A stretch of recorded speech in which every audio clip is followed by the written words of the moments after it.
Je, hampendi Allah akusamehe? Mwenyezi Mungu leo anatuita tusamehe na tuachilie makosa ya watu, kisha anatukabili kwa swali linalopenya ndani ya nyoyo na dhamiri zetu.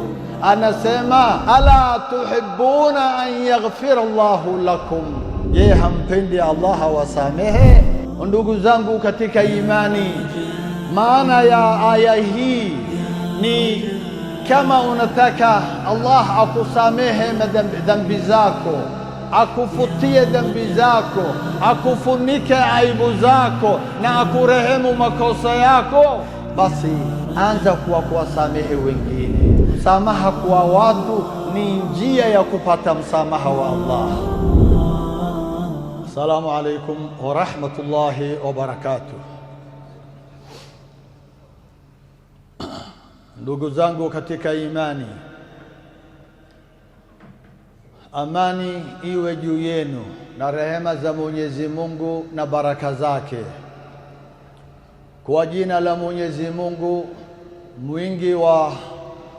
mwingi wa rehema, mwenye kurehemu. Sifa njema zote ni za Mwenyezi Mungu, Mola wa walimwengu wote. Rehema na amani zimshukie mbora wa viumbe, kipenzi chetu Mtume Muhammad sallallahu alayhi wasallam, pamoja na ahli zake na msahaba wake, na amani iwe juu yao kwa wingi. Kwa furaha iliyojaa nyoyo zetu na shukrani zisizo na kifani, tunamshukuru Mwenyezi Mungu Subhanahu wa Ta'ala kwa kutujalia neema ya kufikia mwezi huu mtukufu wa Ramadhani. Hakika huu ni mgeni wa heshima anayekuja na baraka nyingi, rehema zinazojaa na milango ya msamaha iliyofunguliwa. Ndugu zangu, ni mwezi wa toba, mwezi wa kurejea kwa Mwenyezi Mungu kwa unyenyekevu, mwezi wa kujisafisha nyoyo, wa kusuluhisha na kurekebisha mahusiano yetu na Mwenyezi Mungu pamoja na waja wenzetu. Ni mwezi wa kuokolewa na moto wa Jahannam, mwezi ambao Mwenyezi Mungu hufungua milango ya rehema, hufunga milango ya moto, na pia huwafunga mashaitani. Tusikilize maneno ya Mtume sallallahu alayhi wasallam, maneno ya rehema, maneno ya kuamsha nyoyo zilizolala. Anasema sallallahu alayhi wasallam, idha dakhala Ramadhan futihat abwabul janna wa ghulqat abwabu jahannam wa sulsilati shayatin. Unapoingia mwezi wa Ramadhani, milango ya pepo hufunguliwa, milango ya Jahannam hufungwa, na mashaitani hufungwa minyororo. Ndugu zangu, ikiwa Mwenyezi Mungu anatufungulia milango ya rehema, milango ya pepo kwa namna hii, basi kwa nini tusikimbilie kuingia?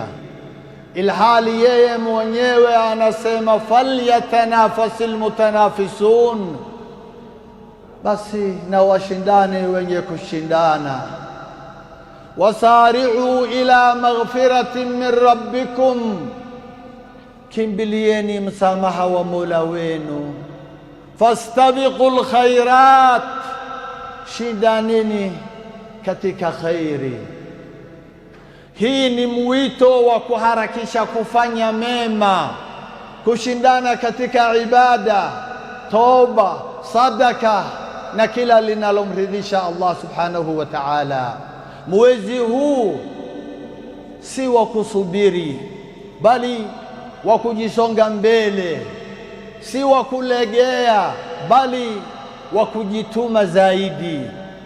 Ikiwa milango ya rehema, milango ya msamaha iko wazi, basi ushindani wetu uwe katika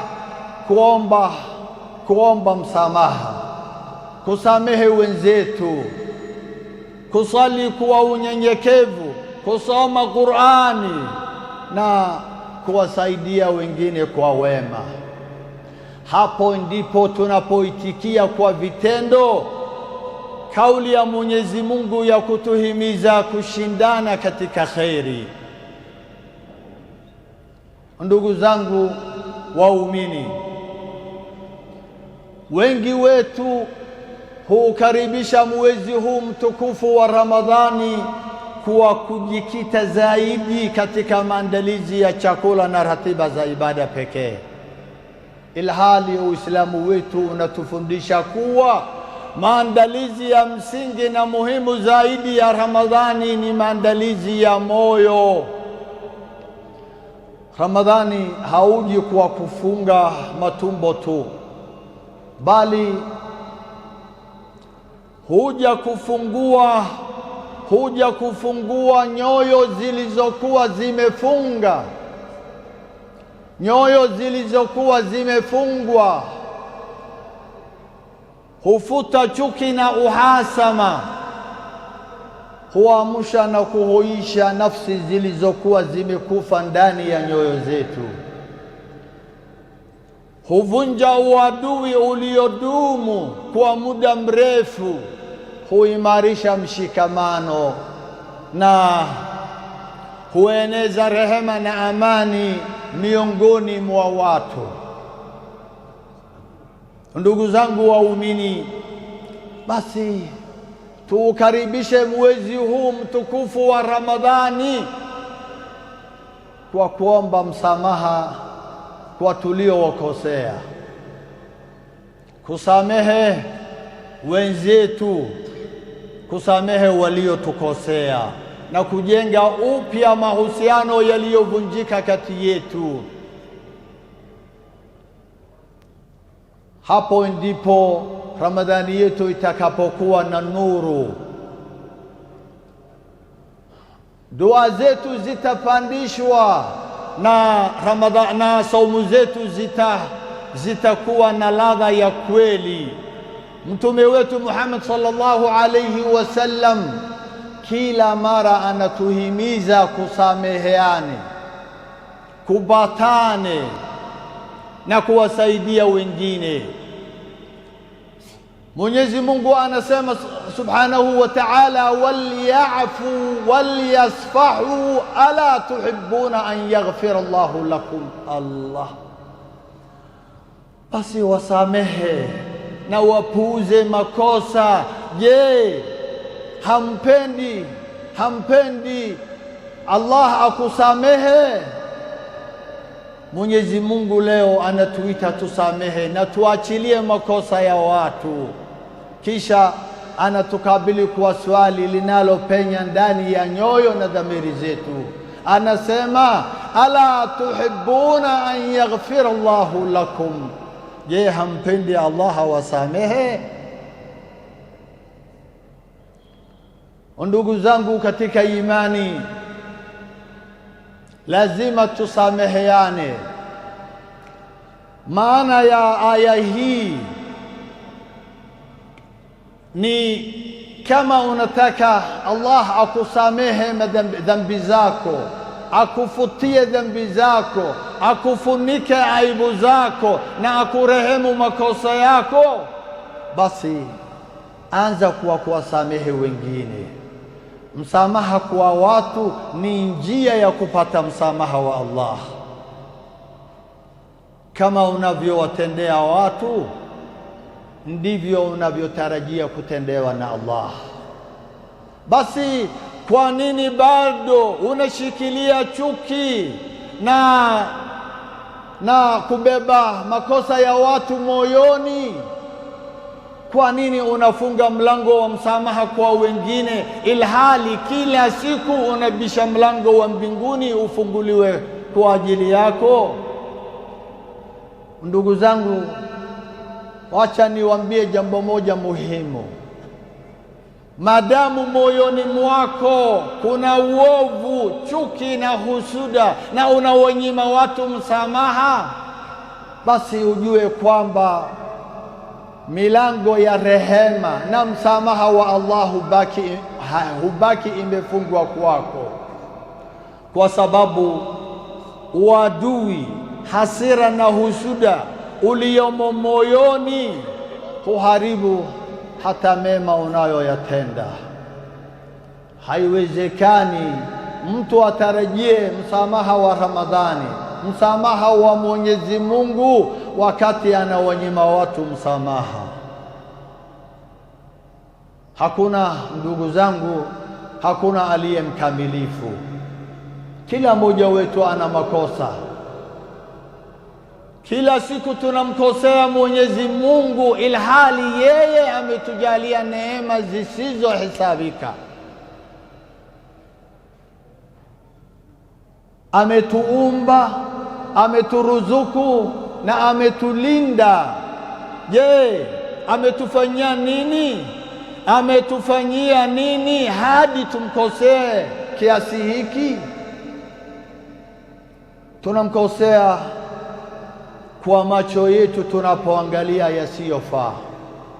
Tunamkosea kwa masikio yetu tunaposikiliza yasiyompendeza.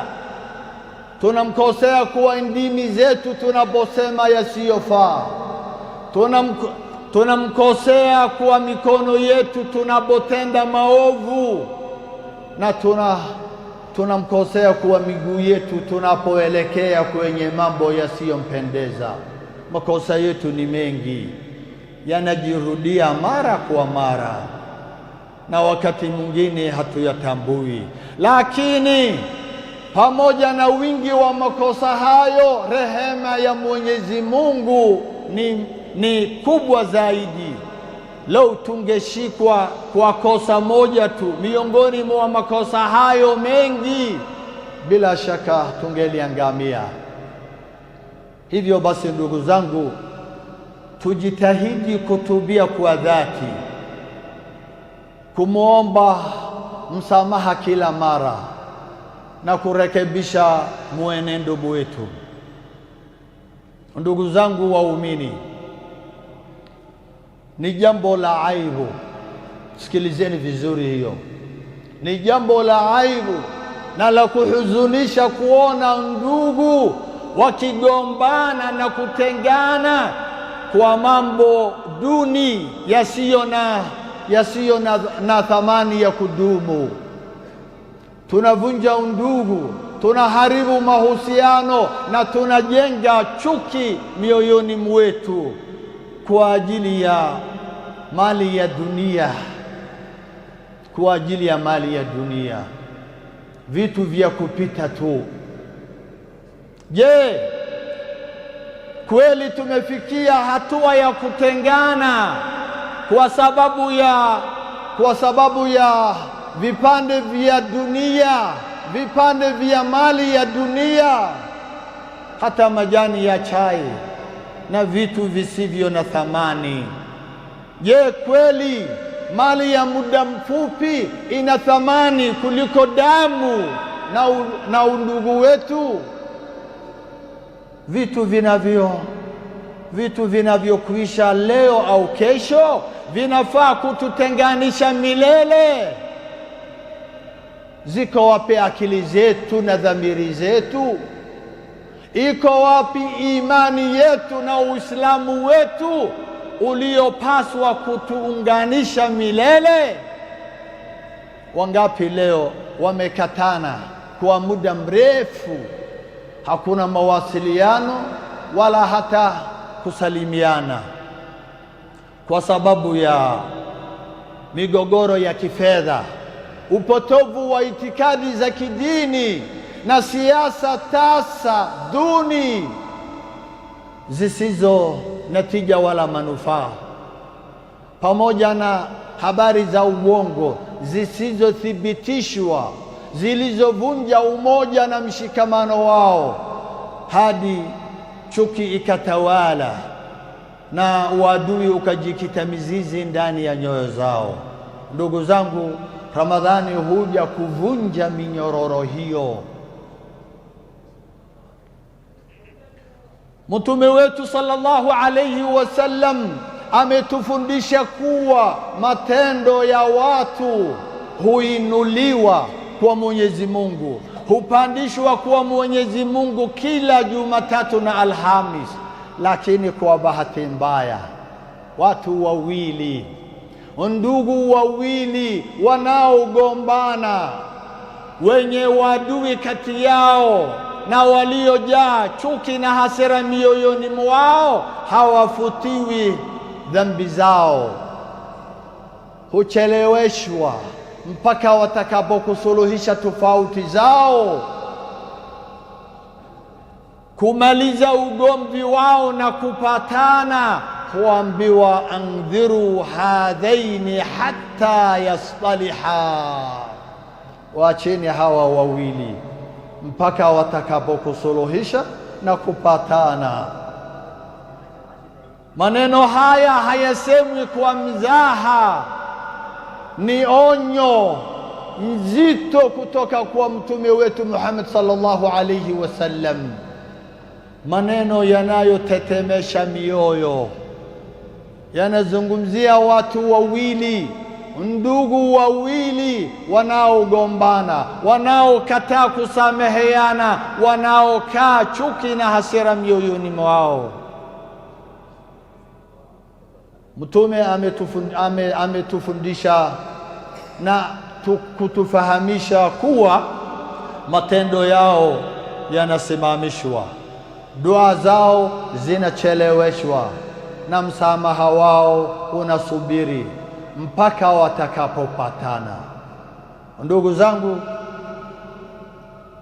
kama unaweza, funga, swali, toa sadaka, lakini kumbuka jambo moja muhimu: ukiwa na uadui, hasira, husuda mioyoni au moyoni mwako, ujue kwamba matendo yako hayakubaliki.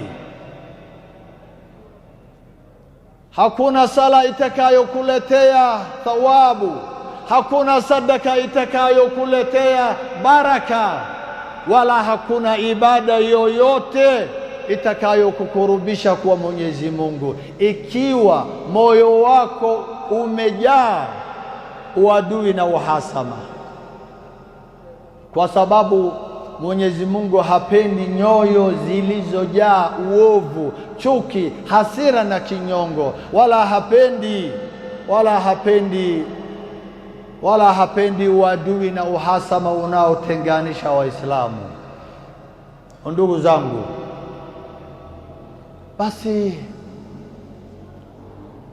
basi samehe leo. Kama una ndugu ambaye humsemeshi, chukua hatua ya kusuluhisha, omba msamaha, mpigie uliyemkosea. Mtume wetu sallallahu alayhi wasallam anasema au ametufundisha kuwa mwenye kuanza kutoa salamu ndiye mbora zaidi. Wa khairuhum alladhi yabda'u bisalam.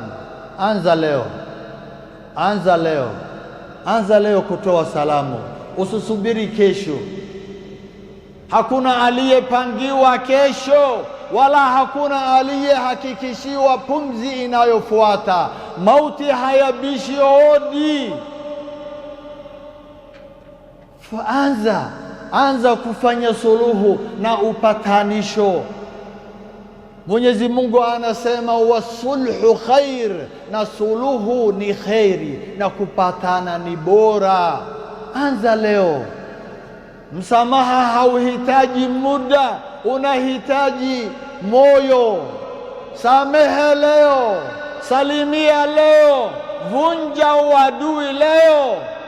Ondoa moyoni mwako uovu wowote ili amani na wema vipate nafasi ya kustawi. Ewe Mola wetu, Ewe Allah, ewe Allah mwenye rehema kuliko wote, tunakiri mbele yako makosa yetu. Tusamehe dhambi zetu zilizo wazi na zilizojificha. Ewe Allah, safisha nyoyo zetu kutokana na chuki, hasira na husuda. Ondoa uadui baina yetu na utujalie tuwe na upendo kwa ajili yako. Ewe Allah, ewe Allah, usituchukue tukiwa na chuki moyoni mwetu. Tukutane na wewe tukiwa na nyoyo safi, tukiwa tumewasamehe waja wako kama tunavyotamani wewe utusamehe. Ewe Allah, fungua kwetu milango ya msamaha wako.